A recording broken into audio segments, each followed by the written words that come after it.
नमस्कार दोस्तों, आप देख रहे हैं HNI हॉट न्यूज़ इंडिया और मैं दलजीत तजनुहा। दोस्तों, आज हमने ऑर्थो के माहिर डॉक्टर विपिन कुमार जी से ऑर्थो से रिलेटेड बीमारियों के बारे में बातचीत की। क्या कहा उन्होंने इस बीमारियों के बाद और किस तरह से इन बीमारियों से बचा जा सकता है और कौन सा उपचार, कौन सा प्रिकॉशन रखना चाहिए, क्या कहा उन्होंने, आओ देखते हैं HNI हॉट न्यूज़ इंडिया पे। दोस्तों, हमारा हमेशा प्रयास रहता है कि हम उन लोगों को अपने इस मंच पे लाएं जो लोग आवाम की बात करते हैं, लोगों की बात करते हैं, जनहित की बात करते हैं। इसी के चलते हम आज पहुंचे हैं जिला होशियारपुर के गांव पचनंगल में, जहां पे प्रेम हॉस्पिटल जो लोगों को ऑर्थो से रिलेटेड बहुत सारी सहूलतें प्रदान करता है। और सबसे बड़ी बात है, हमारा यहाँ पे आने का उद्देश्य ये है कि वो निःशुल्क उन लोगों को जो लोग कोई किसी तरह का इलाज उपचार नहीं करवा सकते, जहाँ उनकी पहुंच नहीं है डॉक्टर साहब के पास आने की या किसी भी हॉस्पिटल में, उनके लिए यहाँ पे एक बहुत खास विशेष रियायत पे उनका ट्रीटमेंट किया जाता है। सो इसी से रिलेटेड हम बातचीत करेंगे डॉक्टर विपिन कुमार जी से कि वो कैसे हॉस्पिटल में कब से हैं और कैसे हैं, और लोगों को कैंप्स वगैरह आयोजन करके वहाँ पे लगाते हैं, और जो इनके पास गरीब जब कोई पीड़ित मरीज आता है उसके लिए क्या प्रावधान है। सो डॉक्टर विपिन जी, आपका स्वागत है।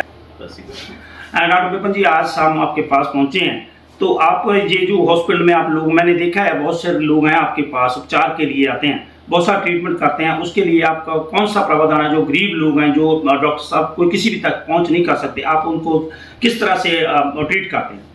हम उनके लिए कैंप्स अरेंज करते हैं जी।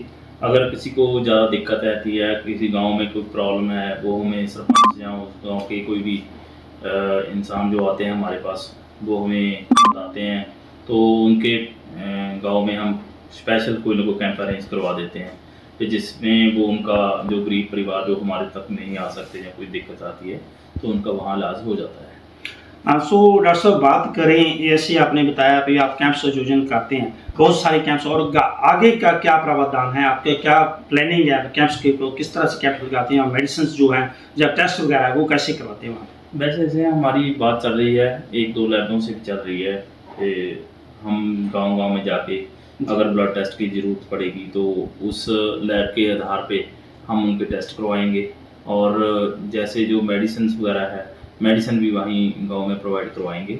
आने वाले समय में हमारा ये थोड़ा सा कोशिश है हमारी। डॉक्टर साहब, आप कब से ये जो प्रयास कर रहे हैं? ये मेरे को हो गया तकरीबन, हमारे तो पहले दादाजी भी यही काम करते थे, पिताजी यही करते थे, और अब मैं आ गया इसमें फील्ड में। शुरू से ही ये चलता आ रहा है। अगर कोई गरीब परिवार आता है, कोई ऐसा हमें लगता है कि इसके पास पैसा नहीं है, इलाज कराने के काबिल नहीं है, वो हम जहाँ भी ऐसे उसको हेल्प करते हैं, जितनी हो सकती है हमसे वो करते हैं यहाँ। सो दोस्तों, डॉक्टर विपिन जी ने बताया कि इनका जो पारिवारिक जो प्रोफेशन है, जिसमें इनके दादाजी, फादर साहब, पिताजी और स्वयं अभी ये भी कर रहे हैं, और इन्होंने बताया कि आज के समय में बहुत से लोग हैं जो विभिन्न बीमारियों से पीड़ित हैं, बहुत के उपचार के लिए किसी के पास पैसा नहीं है, किसी के पास अप्रोच नहीं है, किसी के पास कुछ साधन नहीं है।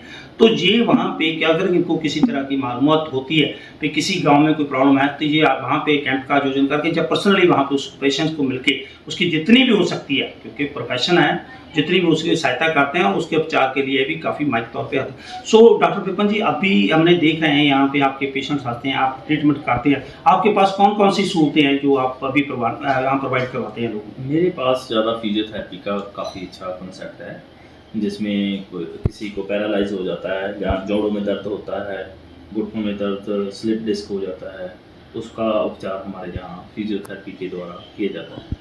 सो डॉक्टर साहब, बात करें आगे की, तो जो आपके कैंप्स आयोजन करने के आपका क्या मतलब, कौन सा प्रावधान, कौन से आगे भविष्य में किस तरह का जो कैंप्स आयोजन करेंगे आप? एक हमारे यहाँ जितने भी यहाँ पंजाब में देख लो, स्लिप डिस्क के बहुत ज़्यादा पेशेंट देखने को मिल रहे हैं ना, क्योंकि उसमें हमारे जो भी जितने भी बंदे हैं, तकरीबन हर एक तीसरे बंदे को डिस्क की प्रॉब्लम है, और मैं चाहता हूँ उसके लिए हम जो लोगों को जागरूक करें कि डिस्क से कैसे बचना चाहिए, या उसके आधार पे हम कोई ना कोई कैंप करेंगे, कैरोप्रैक्टिक का लगाएंगे, और उसमें सेटिंग भी करेंगे, मेडिसिन भी देंगे उनको, उनके बारे में बताएंगे भी कि इससे कैसा बचा जाए। डॉक्टर साहब, बात करें अभी जहाँ जो क्षेत्र में अभी हम बैठे हैं, इस क्षेत्र में ज़्यादातर कौन सी बीमारी जो पाई जाती है लोगों में, ज़्यादातर पेशेंट्स आपके पास आते हैं, कौन सी बीमारी ज़्यादा है? ज़्यादा ज़्यादा स्लिप डिस्क के बहुत ज़्यादा केसेस हैं, जी। स्लिप डिस्क बहुत ज़्यादा होती है। तो क्योंकि जैसे हम काम करते हैं, कोई भी वज़न उठा लिया, गिर गए, या इसमें ज़्यादातर 99% जो है स्लिप डिस्क के केसेस बहुत ज़्यादा देखने को मिले हैं। डॉक्टर साहब, इस बातचीत के लेकर हमारा फोकस ज़्यादातर स्लिप डिस्क पे ही रहा, बिल्कुल। और स्लिप डिस्क से बचने के लिए लोगों को किस तरह सा ध्यान रखना चाहिए, कौन सा प्रिकॉशन लेंगे, और दूसरी बीमारी में कौन सा प्रिकॉशन लेंगे जिसका आप ट्रीटमेंट उपचार करते हैं? बिल्कुल, वैसे आपने बहुत अच्छा क्वेश्चन दिया है। स्लिप डिस्क से बचने के लिए हमें पहले तो जब कोई वज़न जब भी उठाते हैं, थोड़ा सेफ्टी से उठाना चाहिए, घुटनों को थोड़ा-सा बेंड करके। सर, और कोई बीमारी जो और आप हमारे लोगों को कहना चाहें, जो इस तरह से ऑर्थो से रिलेटेड बीमारियां हैं जो आपके पास उपचार है, उससे बचने के लिए जो आप कौन सी यहाँ पे जो सहूलत दे रहे हैं? जहाँ ऐसे है, हमारे पास फिजियोथेरेपी का फुल कंसेप्ट है हमारे पास। जी। अगर किसी को स्लिप डिस्क है, घुटनों में दर्द है, कंधे पे दर्द है, गर्दन में दर्द है, हाथों पैरों का सुन्न होना, उस सारा इलाज हमारे यहाँ करते हैं। पैरालाइज का हो गया, साइड जैसे सुन्न हो जाती है किसी की, हाथ पैर सुन्न होते हैं, सारा इलाज यहाँ किया जाता है। डॉक्टर साहब, और कोई बात जो हम इस बातचीत में इसको को मैं क्या पूछना आपसे भूल गए और आप बताना चाहते हैं हमारे पेशेंट्स को, हमारे लोग हैं जो बीमार हैं, किसी बीमारी से पीड़ित हैं, उनके प्रिकॉशन के लिए? मैं तो यही कहूँगा, सारे आज का जो दायरा है, हमारा जो खान पान है वो बहुत गलत है। मैं चाहता हूँ सबसे पहले तो हमारा खान पान सारे सही करें, और बाज़ार से कुछ ज़्यादा ना खाएं, घर में बना के हल्का फुल्का भोजन खाओ, बढ़िया से खाओ। पेट भरने के लिए नहीं खाना है, सिर्फ हम लोगों को तंदुरुस्त करने के लिए खाना है बस। बहुत बहुत धन्यवाद डॉक्टर विपिन जी। सो दोस्तों, ये थे डॉक्टर विपिन कुमार जी, जिन्होंने हमें स्लिप डिस्क और अन्य बीमारियों के बारे में बताया और कैसे उनसे बचना है और किस तरह से प्रिकॉशन लेने हैं, और साथ ही उन्होंने खाने पीने की व्यवस्था के बारे में बताया कि कौन सी चीज़ कितनी खानी चाहिए, कितनी मात्रा में खानी चाहिए, ये सब उन्होंने बताया। हम प्रयास करेंगे अब इनसे की गई बातचीत अपने चैनल के माध्यम से लोगों तक, आवाम तक। होशियारपुर से दलजीत अजनोहा।